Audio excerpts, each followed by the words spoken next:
BoxingScene.com live with promoter Steve Rose, Lou Dibella. Lou, you just told me people are going to be maybe not as surprised as last Saturday, but there will be a surprise this Saturday. What are your thoughts?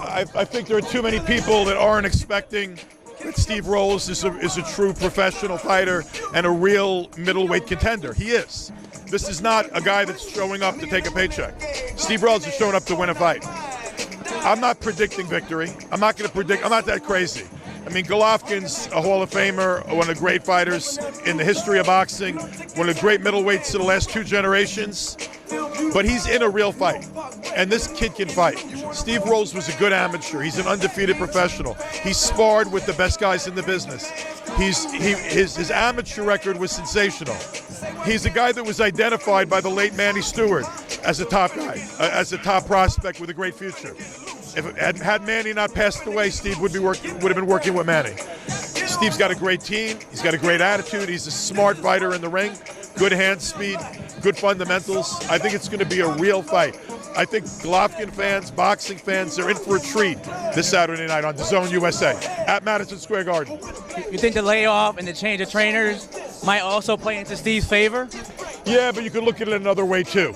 After his last fight with Canelo and being disappointed, he knows he's got to look great. He's coming out here to try to make a statement. You can look at other things and you can say, yeah, and you could write the script in a way that seems to favor you. The flip side of it is he may be walking in there trying to take Steve's head off because he needs to make a statement. But you know what? He might also leave himself open in the process. You never know, man. You might just get Ruiz in boxing. Well, what were your thoughts on Ruiz last week? Were you in the building? No, I actually was not in the building. I was sitting at home drinking a scotch, eating a steak. I didn't come to the building. A lot of my staff was here. I always believed, I never thought, I'm not going to bullshit anyone, never thought that Ruiz could win the fight. All right, New York City. But I did believe he was very skilled with real hand speed. I believed it was a very difficult replacement opponent. I always thought he had a chance to make AJ look bad. Well, not only did he make AJ look bad, he beat him up. And you know, man, I love underdogs. Underdogs, boxing's long storied history has been built on the back of underdogs. It's what makes the sport high theater. It's what makes it such great poetry. It's anything can happen on any given night. And Andy Ruiz being a unified heavyweight champion, good for him, man. It's a great story. It's a great story for people of Mexican descent. It's a great story for fans of underdogs. It's just a good story. And you know what?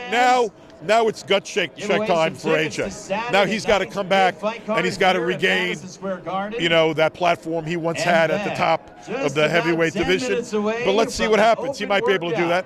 How does that change the dynamic now, though? We've all wanted Wilder and Joshua forever, and here we are now. Well, you know what? You're probably going to get Wilder and Fury first. And it's going to be interesting to see Joshua return from this. I'm fascinated to see the Joshua-Ruiz rematch whenever it happens. And Andy Ruiz is a guy now all of a sudden you want to watch him. You want to look at him. And he's a cult figure, man. For guys like me that could lose 20-25, it's like he gives me hope, baby. It's our time, fat guys. Now, everyone's pretty much talking about this fight. Yeah. I mean, do you think that because look, I want to tell you the amazing thing about the fight. When you watch the fight, maybe Eddie's saying AJ was right, okay? Maybe he was, maybe he wasn't. A lot of people saying he wasn't, though. Okay, some people are saying he wasn't. It's sort of irrelevant. When you watch the fight, the better guy won. That was it. That's it. Better guy won. The other night, there's no question who the better guy was. And he won, and thank God it didn't go to the judges' scorecards because they were way too close. Because I saw a different fight. I had AJ significantly down at the time of the stoppage. Well, yeah, I mean, he got knocked down 4 times to 1, and I think he lost like 2 or 3 other rounds. So I get what you're saying. Yeah. In terms of like the magnitude, let's say Ruiz keeps winning, being that he's Mexican-American. Wilder keeps winning. He's already the face of American heavyweight boxing and maybe the face of American boxing. Ruiz keeps winning, he's going to be in a mega fight. If AJ can beat him, it's interesting, you expect people to say, oh, you could be bigger after a loss. I'm not so sure about that. I think when you have 2 undefeated studs, it may be bigger than after a guy's been taken down a notch. But you know what? AJ might wind up more loved in the UK if he's able to launch this comeback effectively. He may wind up more loved. And you never know what happens down the line. Obviously, at the moment, the two best heavyweights in the world are Deontay Wilder and Tyson Fury. And where do you think Andy Ruiz fits in that mix? Andy Ruiz could fight his ass off, man. He had one loss to Joe Parker, and it was a fairly close fight. You know, I mean, like it's sort of like it was very close when he fought Parker over there. Look, I've always thought Ruiz could fight. I mean, there were issues somewhat about whether he was dedicated enough or his training or whatever. You know, he certainly looked well trained the other night. He looked like the guy in better shape. He looked like the guy with a more effective game plan. He executed his game plan better.